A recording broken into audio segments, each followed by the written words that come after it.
Pinapayagan ang mga kilos protesta kung may kaukulang permit at isasagawa sa tamang lugar. Yan ang binigyang diin ng DILG kaugnay sa kaliwat kanang kilos protesta ngayon dahil sa mga isyu ng katiwalian. Kasabay niyan, nangako naman ang ahensya na ipatutupad ang maximum tolerance. May report si Catherine Landicho. Sa kabila ng mga protesta sa bansa kaugnay ng flood control project, magpapatupad ng maximum tolerance ang Department of the Interior and Local Government o DILG sa gitna ng sunod-sunod na kilos protesta sa bansa kaugnay ng umunoy maanomalyang flood control project na kinasasangkutan ng ilang opisyal ng DPWH, mga kongresista at mga kontratista. Ayon kay DILG Secretary John B. Cremulya, nauunawaan ang pamahalaan ng sentimiento ng publiko at ang pangangailangang maipahayag ang kanilang saloobin sa nangyaring katiwalian.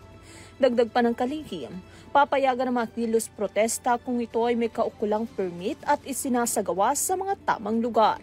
Binigyan din niya na hindi kailanman pinipigilan ng gobyerno ang karapatang magpahayag, ngunit kailangang isagawa ito sa paraang hindi lumalabag sa batas. Kasabay nito, tiniyak ng kalihim na magpapatupad ng maximum tolerance ang hanay ng Philippine National Police o PNP upang mapanatili ang kaayusan at kapayapaan sa mga isinasagawang kilos protesta.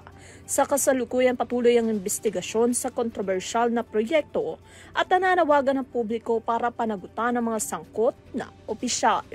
Para sa URTV News, Catherine Landicho, sumasaludo sa bawat Pilipino.